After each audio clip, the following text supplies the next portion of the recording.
The world held its breath this morning. At 2:17 a.m. Eastern Time, Iranian state television interrupted all regular broadcasting. A senior IRGC commander appeared on screen, flanked by clerics in black robes, and read a statement that stunned intelligence agencies from Washington to Tel Aviv to Moscow.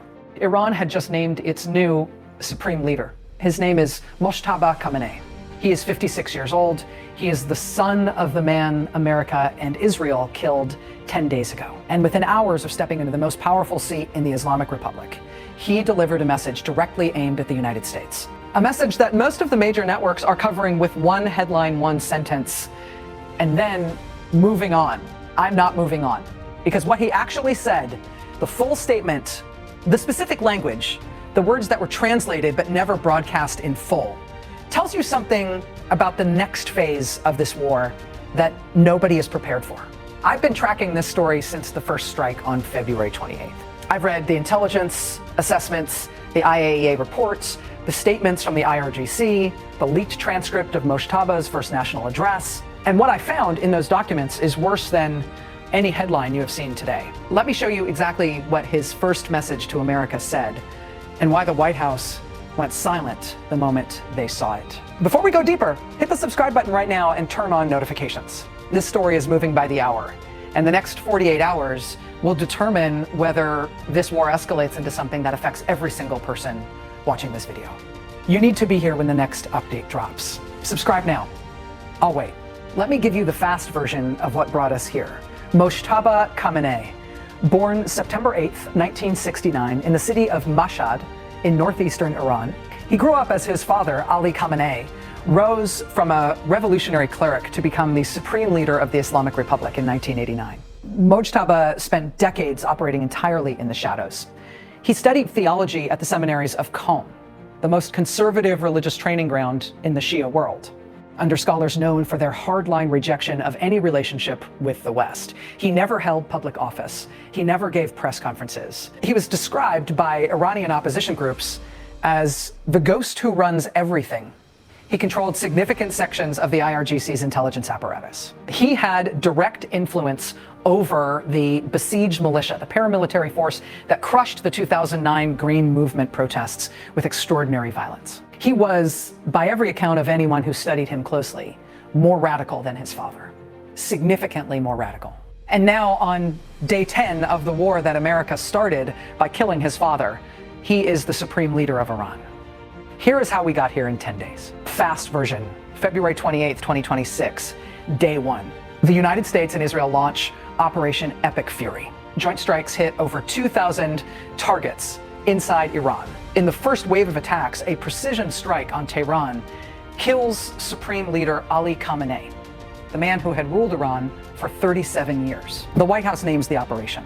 The world goes into immediate shock. March 1st through 4th, Iran retaliates. Hundreds of drones and ballistic missiles hit American military bases across the Gulf. Qatar, Bahrain, the UAE, Kuwait, Iraq. 6 U.S. service members are killed in the first days. The Pentagon confirms the deaths. Oil prices spike past $100 a barrel for the first time since 2002. March 5th through 7th, Trump publicly demands Iran's unconditional surrender. Iran's Foreign Minister Abbas Araghchi refuses negotiations and says on camera that Iran is confident it could repel even a full U.S. ground invasion. The war widens. Iran strikes civilian infrastructure across Gulf states. Bahrain's desalination plant is hit. Saudi Arabia reports its first deaths. March 8th, 2026, day 9. Trump gives one of the most extraordinary statements any U.S. president has made in modern history. He says, and I am quoting him directly, "Khamenei's son is unacceptable to me." The next Iranian leader will not last long without my approval. A sitting American president is publicly trying to dictate who leads a foreign nation. Hours later, defying Trump's warning entirely, Iran's Assembly of Experts convenes. They pick Mojtaba Khamenei, the son of the man America killed. The IRGC pledges immediate allegiance. March 9th, 2026, today, day 10.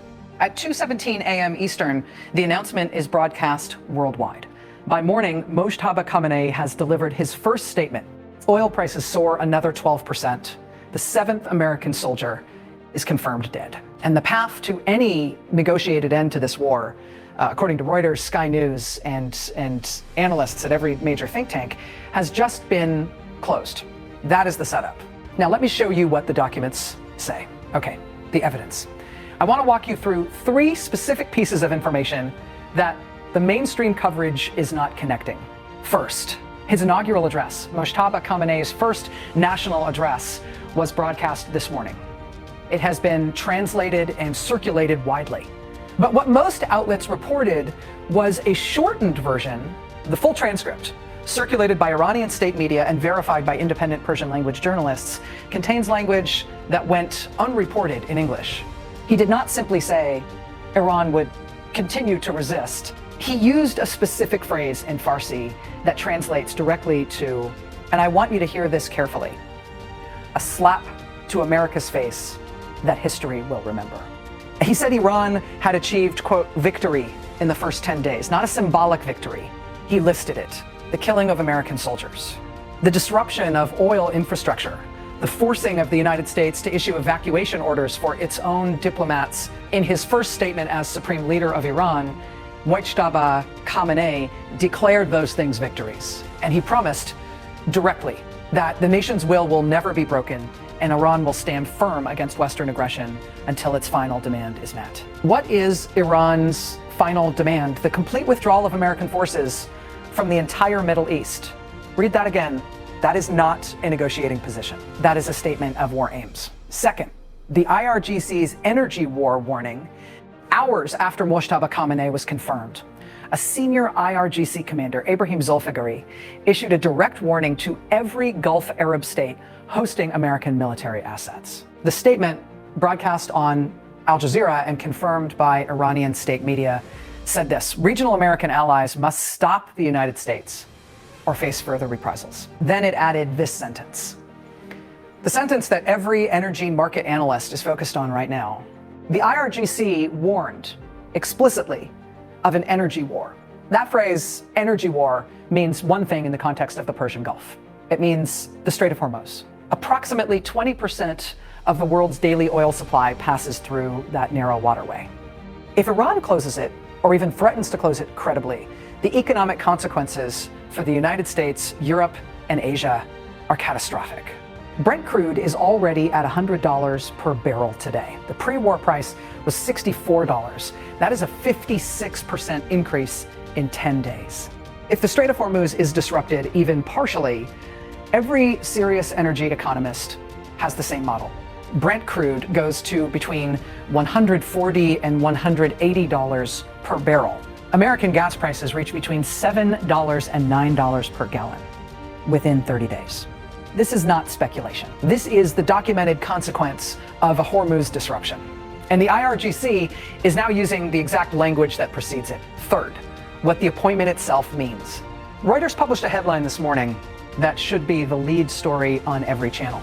It reads, Iran's choice of Mojtaba Khamenei appears to close path to swift end to war. Sky News, reporting on Mojtaba's background and his hardline ideology, published this. His appointment doesn't bode well for peace. The New York Times described him as a mysterious figure, and that is the polite version. Iran International, the Persian language media outlet closest to the internal politics of the Islamic Republic, said Mojtaba is seen as even more hardline than his father. More hardline than his father. Ali Khamenei, the man who spent 37 years calling America the Great Satan, who funded Hezbollah and Hamas, and the Houthis, who oversaw the development of ballistic missiles that can now reach American bases across the entire region, was, according to people who study Iran for a living, less radical than the man who just replaced him. That is the document evidence. Now, let me tell you what nobody is covering. Page through the intelligence assessment, background on Mojtaba Khamenei carefully. The profiles published by Iran International, PBS NewsHour, and Al Jazeera over the past 48 hours.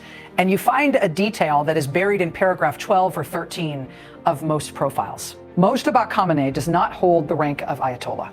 Let me explain why that matters. The supreme leader of Iran is by definition the highest religious authority in the Shia Islamic legal tradition of governance, known as Wilayat al-Faqih, the guardianship of the jurist. The entire constitutional framework of the Islamic Republic is built on the idea that the supreme leader must be the most qualified Islamic jurist in the country.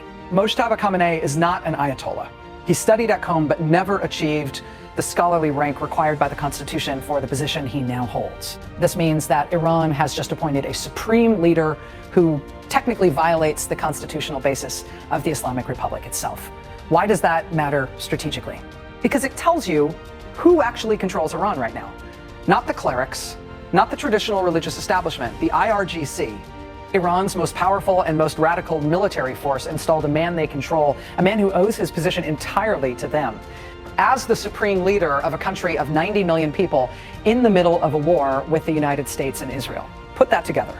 The IRGC, the organization that operates Iran's ballistic missile program, its drone warfare capabilities, its network of proxy forces across the region, has just completed its effective takeover of the Iranian government. And they did it while a war with America is actively ongoing. Read that again. That changes everything. A cow other side has points. Okay, but look, I have to be fair here. The other side has a point. Several points, actually. Analysts at institutions like the Atlantic Council and the Carnegie Endowment for International Peace have argued this week that the leadership transition, even to a hardliner, actually creates a diplomatic opening that didn't exist before. Their argument goes like this.